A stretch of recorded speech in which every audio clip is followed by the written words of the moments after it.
Oke, jadi materi yang akan disampaikan yaitu tentang apa sih eh,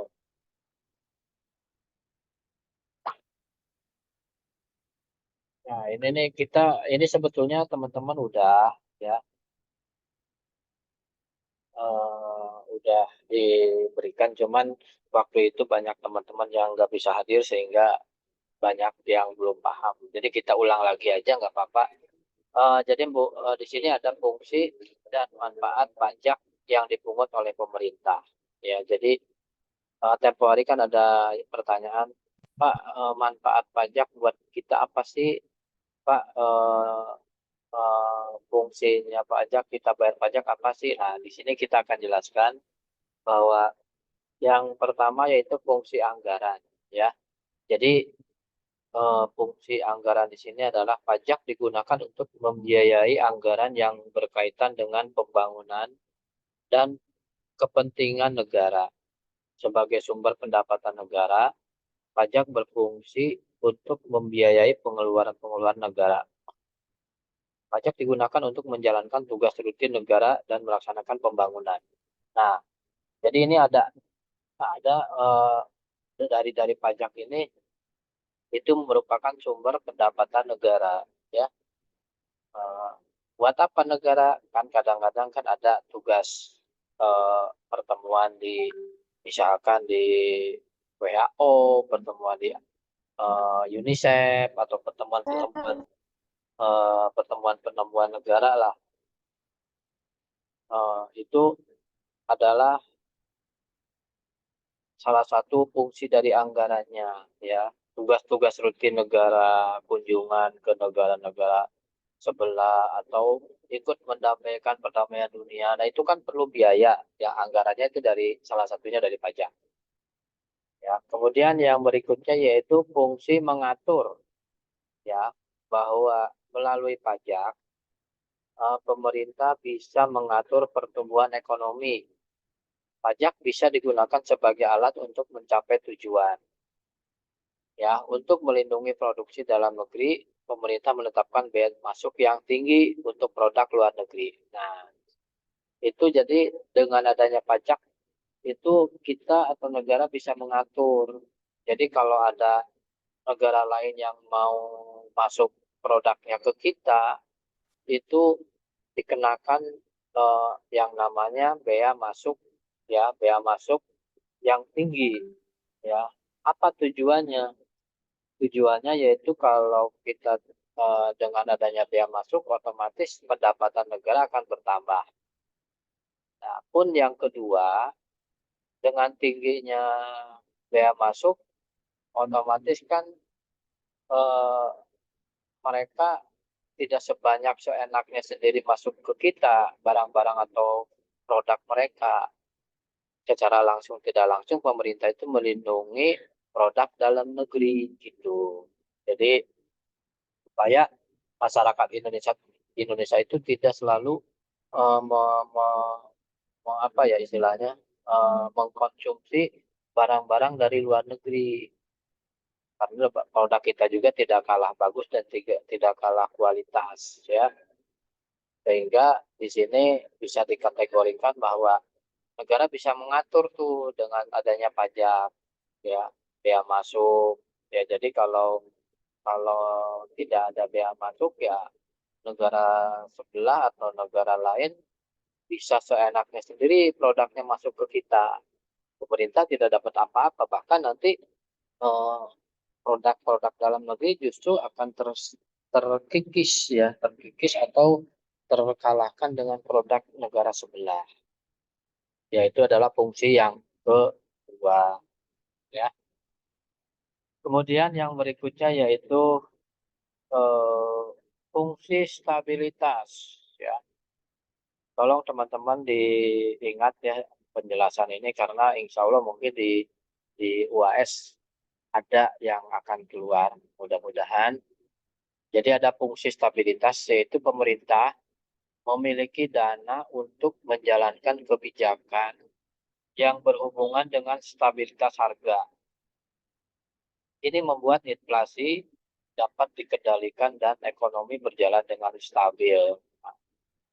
Jadi kalau pajaknya besar, ya jadi eh, inflasi itu dapat dikendalikan, bukan dihilangkan ya. Nggak mungkin dihilangkan, tapi dikendalikan seminimum mungkin ya. Dan ekonomi akan berjalan dengan stabil begitu ya. Karena adanya dana atau eh, ada pajak atau dari penghasilan dari pajak yang masuk sehingga dikategorikan dalam fungsinya itu fungsi stabilitas ya, stabilitas. Kemudian yang berikutnya yaitu fungsi redistribusi pendapatan ya. Jadi pajak itu digunakan untuk membiayai semua kepentingan umum ya, termasuk juga untuk membiayai pembangunan.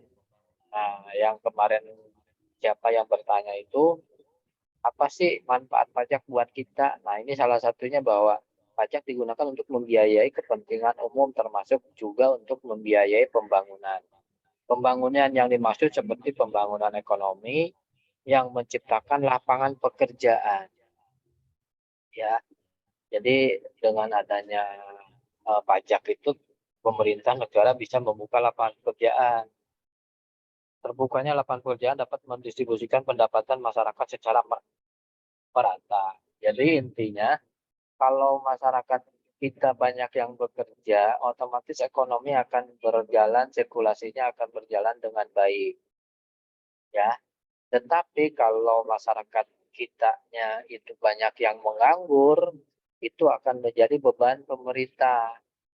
Ya, itu jadi masyarakat berarti ekonominya tidak bagus ya, terutama di SDM-nya. Nanti dia masyarakat itu eh, tapi kalau bekerja atau anggap aja berbisnis itu ekonomi akan berputar ya. Itu adalah fungsi retribusi pendapatan. Kemudian yang berikutnya yaitu manfaat bayar membayar pajak bagi masyarakat nih. Ini adalah menjawab pertanyaan dari teman kita yang minggu yang lalu atau minggu yang lalu lagi ya, saya lupa. Yang pertama infrastruktur dan fasilitas umum dan pendidikan. Nah, seperti yang sudah kemarin saya sampaikan adalah salah satunya bahwa teman-teman kuliah dengan memakai fasilitas KIP kuliah, Kartu Indonesia Pintar. Nah, ini salah satu bentuk bahwa itu adalah manfaat pajak gitu ya.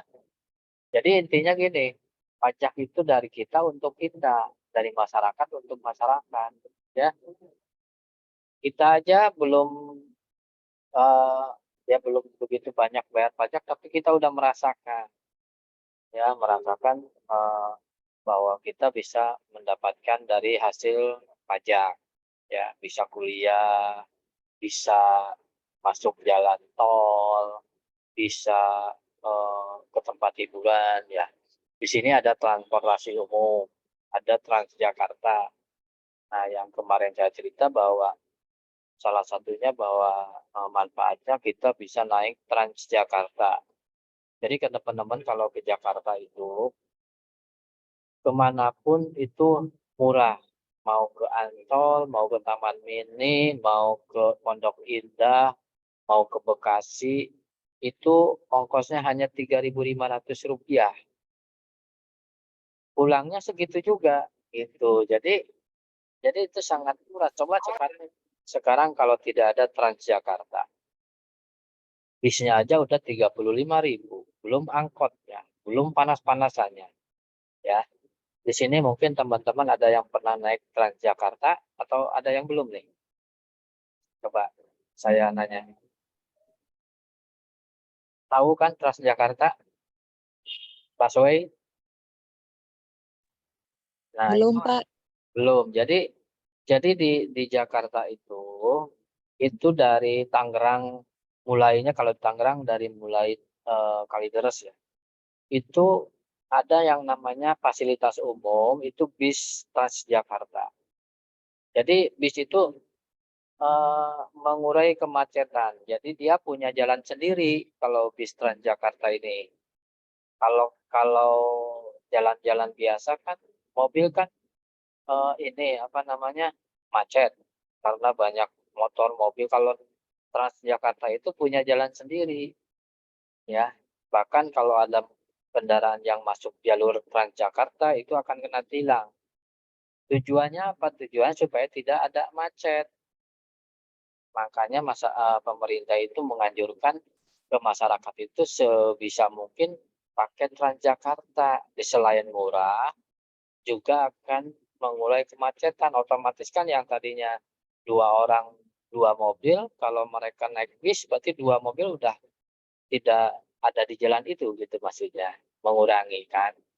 Nah, itu adalah salah satu manfaat pajak ya. Kemudian yang ketiga fasilitas kesehatan. Di sini kartu Indonesia Sehat maksudnya bukan kartu ya. Kartu Indonesia Sehat. Ada yang namanya BPJS Kesehatan ya. Bahkan yang sudah dirasakan sama kakak ipar saya aja yang kemarin wafat itu dia pakai BPJS. Kalau nggak pakai BPJS itu mungkin habis 100 juta itu ya. Tapi kalau pakai BPJS itu sama sekali gratis. Hanya beli vitamin-vitamin itu di luar itulah. Itu berapa sih? Nggak nyampe 1 juta. Nah, itu salah satu bentuk manfaat bayar pajak, teman-teman gitu.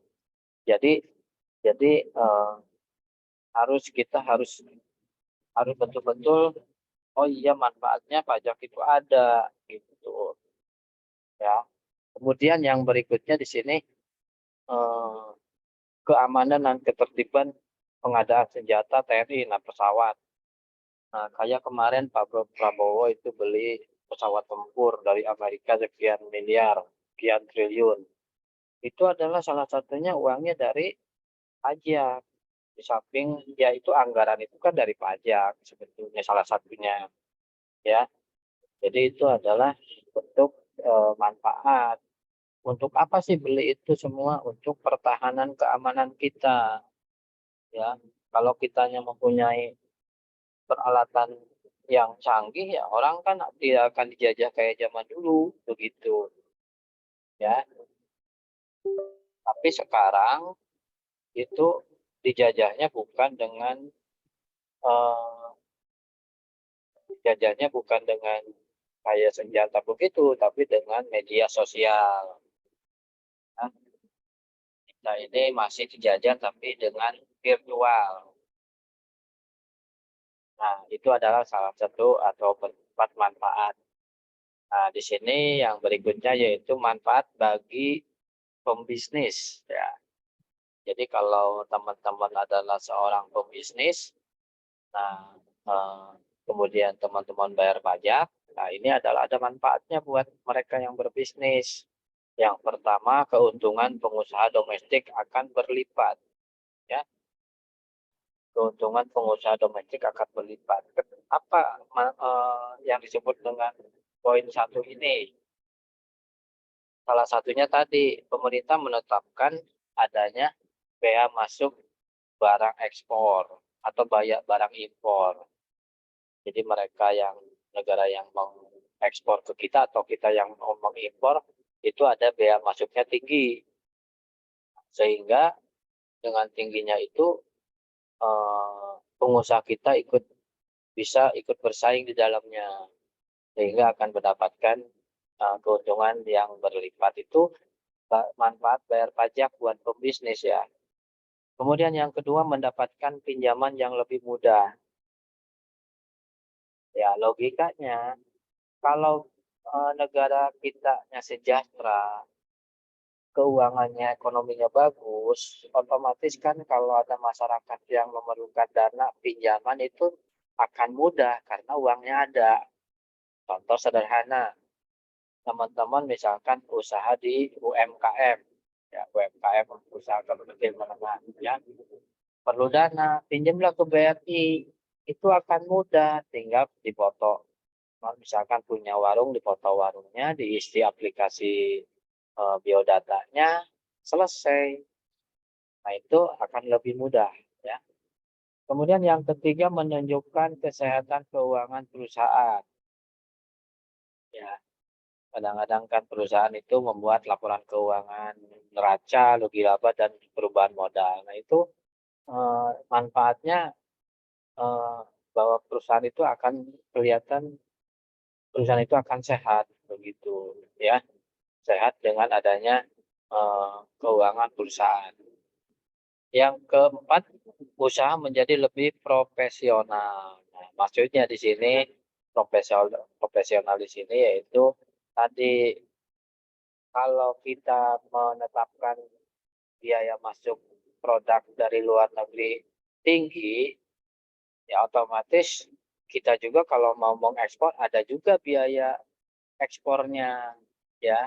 Kalau kita mau mengekspor produk kita, misalnya Wildan ini misalkan usahanya minuman, eh, kopi kenangan. Nah, dieksporlah ke Malaysia. Nah, itu ada biaya ekspornya dan itu masuk ke pendapatan negara, begitu, ya. Jadi lebih profesional. Jadi tidak abal-abal. Kemudian yang berikutnya yaitu bahwa di sini sanksi dan denda telat lapor pajak pribadi. Terlambat lapor pajak pribadi. Apabila wajib pajak terlambat melaporkan SPT, ya SPT, surat pemberitahuan tahunan pajak penghasilan PPH, maka akan dikenakan sanksi administrasi berupa denda senilai ini senilai 100.000 yang dihitung satu kali untuk setiap keterlambatan, ya. Kecil memang, ya, tapi kalau eh, satu kali, kalau keterlambatannya 3 kali, 4 kali, dan seterusnya, itu dari satu orang. Kalau ribuan orang udah kelihatan. Jadi teman-teman jangan lihat hanya 100.000 ini, itu ya bukan, ya, karena memang itu satu orang,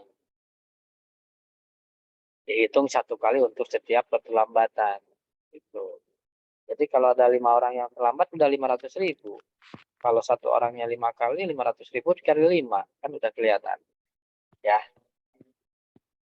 Baik, kita lanjut, yaitu tentang tidak lapor pajak pribadi dengan lengkap dan benar. Jadi kalau teman-teman misalkan bikin SPT tahunan, ternyata ada yang salah atau tidak benar, laporan pribadi, ya, itu wajib pajak, sebentar,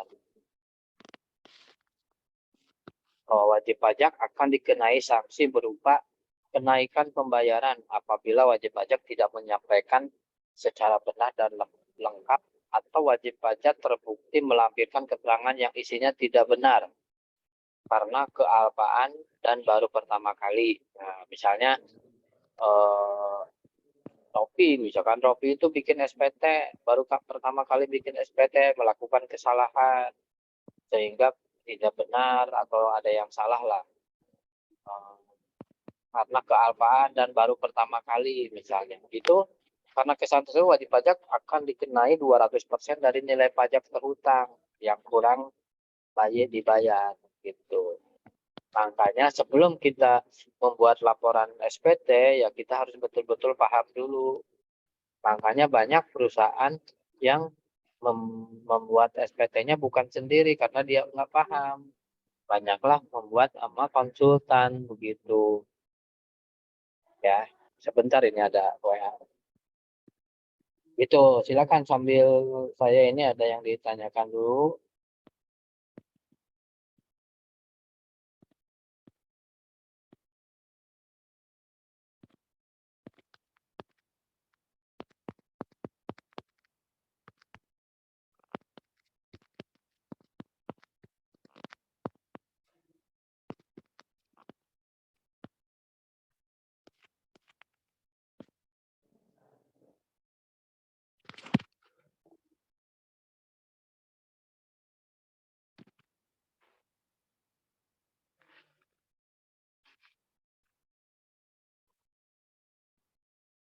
kemudian yang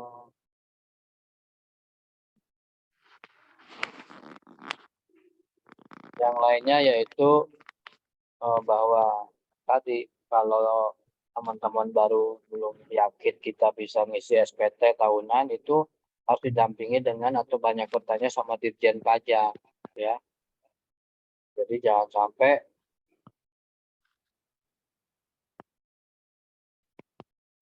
nanti ada kesalahan karena resikonya tadi akan ada denda gitu ya. Baik, kita lanjut di yang berikutnya yaitu tidak menyampaikan SPT nih. Ceritanya siapa ya? Saya lihat salah satu nama di sini. Misalnya ada Ai Solihat. Nah, misalkan Ai ini tidak mau menyampaikan pengusaha lah bahasanya, bisnis kecil-kecilan lah.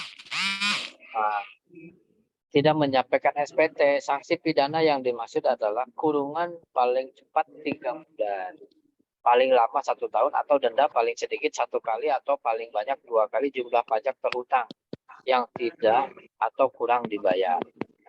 Ya, jadi itu adalah sanksi dari Dirjen Pajak. Ya, tolong yang nggak ada kepentingan ikut dulu. Jadi kalau sanksi tidak menyampaikan SPT itu akan dikurung 3 bulan paling lama, paling cepat 3 bulan atau bisa 1 tahun atau dan paling banyak 2 kali jumlah 1 kali atau 2 kali jumlah pajak terhutang. Jadi kalau pajak terhutangnya 5 juta, 2 kali atau 10 juta atau 1 kali 5 atau 10 juta kena atau dikurung gitu ya. Kalau mau dikurung nggak apa-apa, jadi nggak bayar pajak, tapi dikurung tuh di Hotel Prodeo ya. Hotel Prodeo itu yaitu tahanan jeruji besi. Nah, itu. Baik, kita lanjut di berikutnya yaitu terlambat membayar pajak. Nah, misalnya tadi AI ini adalah seorang pengusaha makanan ringan ya.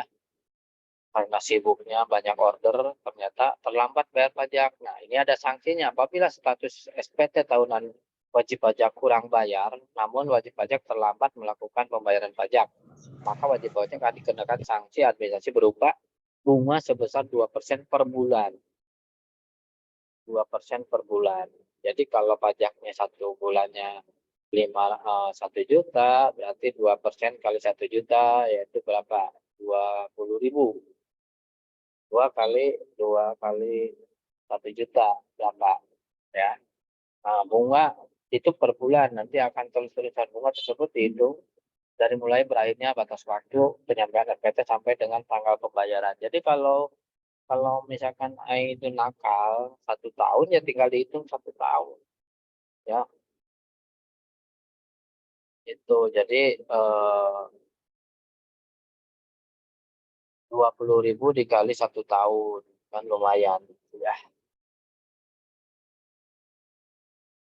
Nah, itu mungkin silakan ini PPT-nya udah habis. Kita buka sesi tanya jawab. Silakan yang akan mau bertanya. Kenapa saya ulang lagi? Karena tadi di awal udah dikatakan bahwa waktu pertama kita kuliah pajak banyak teman-teman yang tidak hadir sehingga banyak yang belum paham sehingga saya ulang lagi. Yang kedua, materi untuk pajak ini sebetulnya udah habis. Jadi ini pertemuan yang ke berapa ya? 2 sampai 3 kali lagi udah habis, udah UAS. Silakan teman-teman ada yang mau ditanyakan, kita buka di sesi pertama.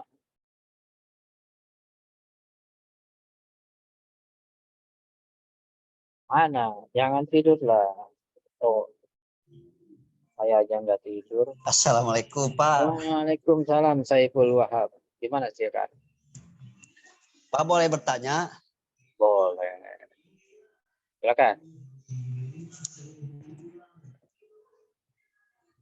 Gini Pak, kan ini contoh di desa itu kalau saya tahu kan itu ada dana desa. Hmm.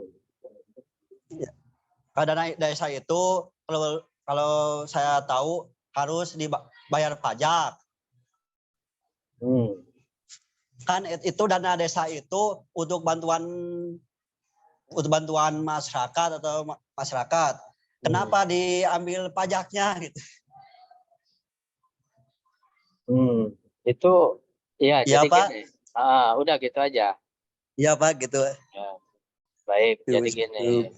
Jadi gini, dana desa itu kan dari anggaran dari pemerintah. Jadi pemerintah itu menganggarkan satu desa itu kalau nggak salah dulu apa udah berubah atau enggak ya satu miliar atau satu berapa ya satu desa itu 1,3 kalau nggak salah. 1,3 M lah. Nah, Iya. itu ada dana dari pemerintah dari RAPBN pemerintah.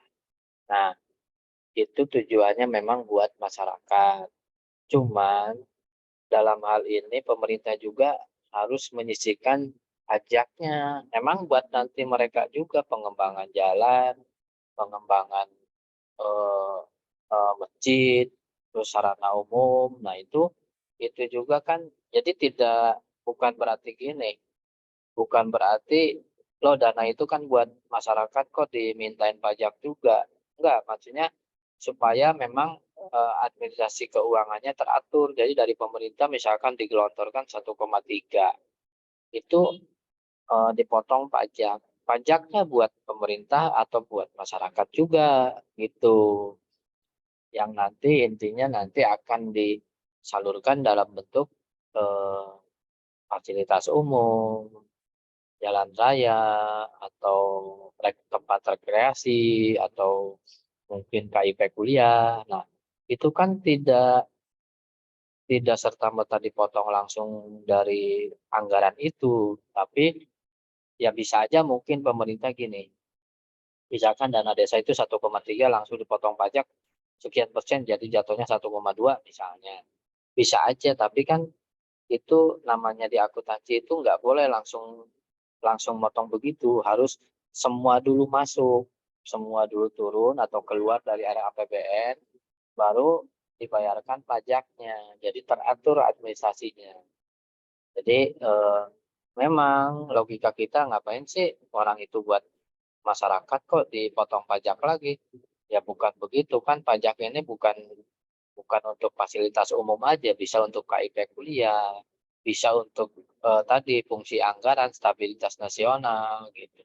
Nah, kalau misalkan salah satu dari dana itu tidak bayar pajak, ya nanti pemasukan pajak untuk kunjungan negara, kenegaraan, terus pembelian alat-alat pertahanan ketertiban itu dari mana? Kan dari situ-situ juga. Nah, itu maksudnya. Jadi eh, tidak bisa kita berasumsi loh itu buat masyarakat eh, kok diambil atau harus bayar pajak juga. Ya itu memang aturan mainnya harus begitu. Ya. Kayak misalkan sekarang KIP, teman-teman dapat KIP kuliah, itu sebetulnya di dalamnya dari kampusnya juga dia bayar pajak juga, pajak KIP kuliah. Jadi itu juga sebetulnya ke situ juga biayanya. Begitu. Jadi nggak bisa kita apa namanya berasumsi eh, toh sama dengan halnya begini. Misalnya apa ya yang lebih jelas itu. Misalkan kita dapat uang jajan 100.000 ya. 100.000 itu sama bapak kita tuh dikasihnya yang 100.000 kasihin sini buat eh, bahasanya buat nabung 50.000 atau 10.000 lah. Baru tuh yang nerima kasihin 10.000 sama dengan halnya pajak dipotong atau dibayarkan ke pajak sekian gitu. Nah uang itu nanti dikumpulkan lagi ya buat kita juga begitu maksudnya ya. Itu siapa tadi yang nanya, Saiful, begitu kronologisnya. Jadi Iya. itu intinya lebih ke arah ketertiban laporan atau sistem keuangan negaranya begitu berputarnya ya.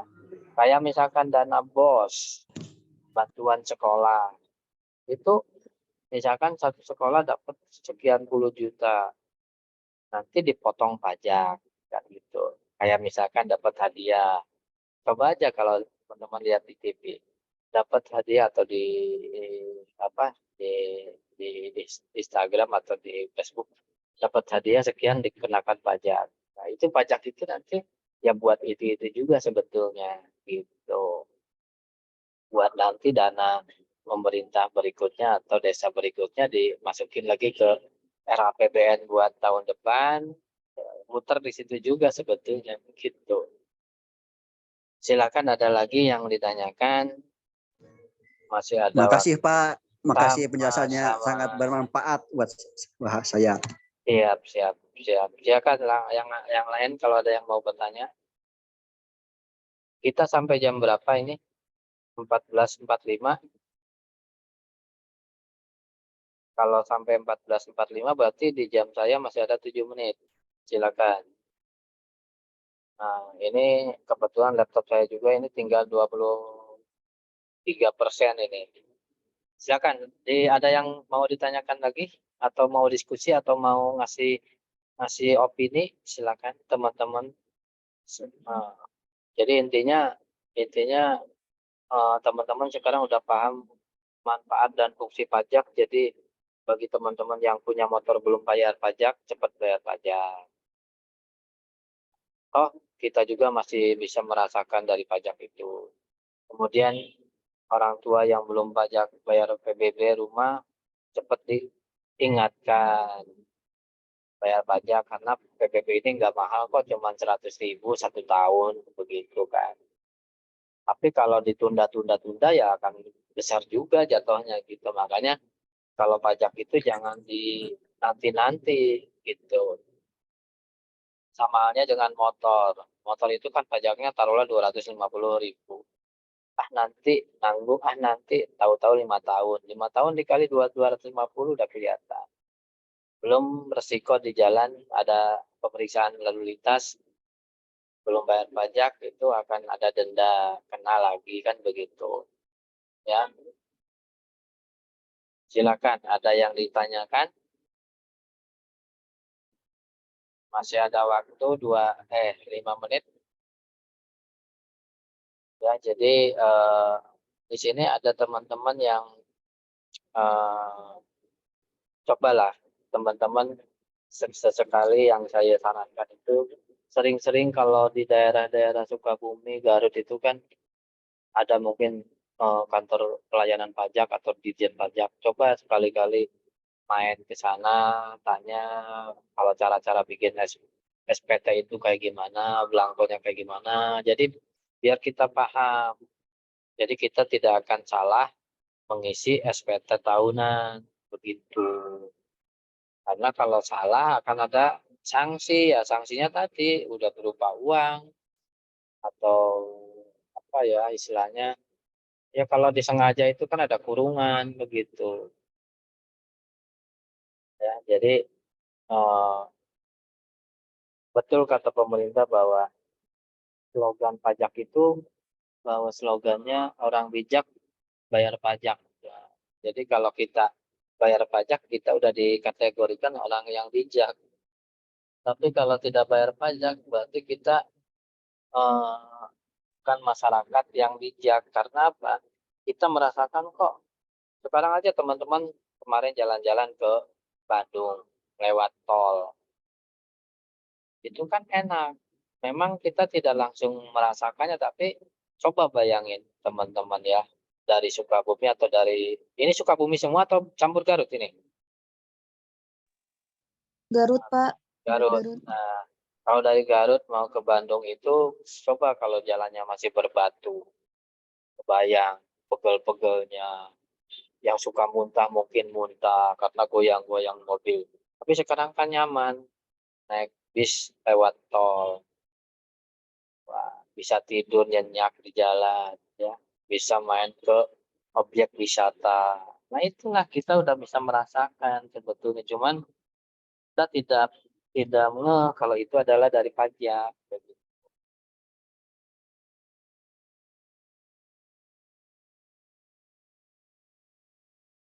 sekarang teman-teman kuliah ya dengan KIP.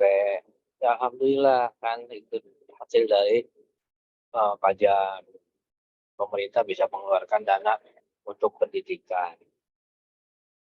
Jadi kalau teman-teman sudah paham pajak, suatu saat teman-teman jadi pengusaha itu harus mencoba belajar untuk taat sama peraturan lah, bayar pajak. Nanti kalau misalkan siapa nih Ika atau Iqbal atau Hildan atau Rofi dan lain-lain, kalau udah penghasilannya di atas 10 juta harus bayar pajak. Ada dua loh bayar pajak itu.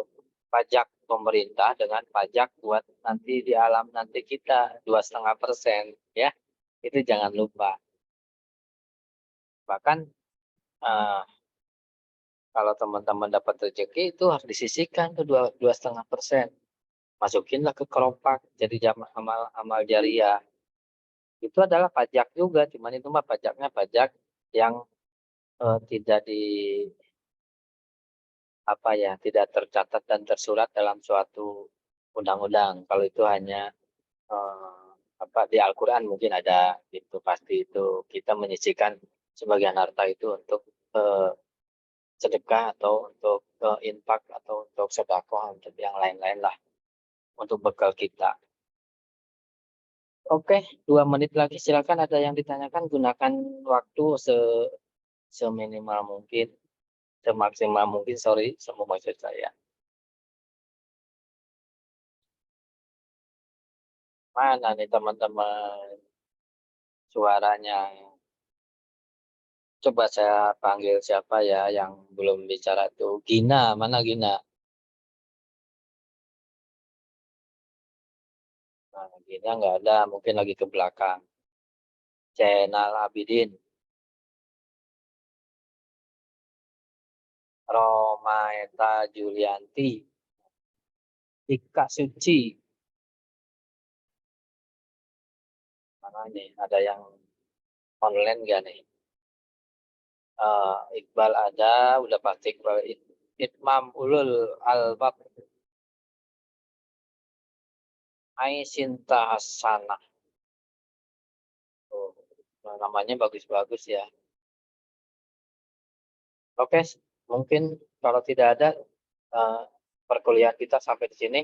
Karena tidak ada yang bertanya, silakan saya minta ke siapa ya yang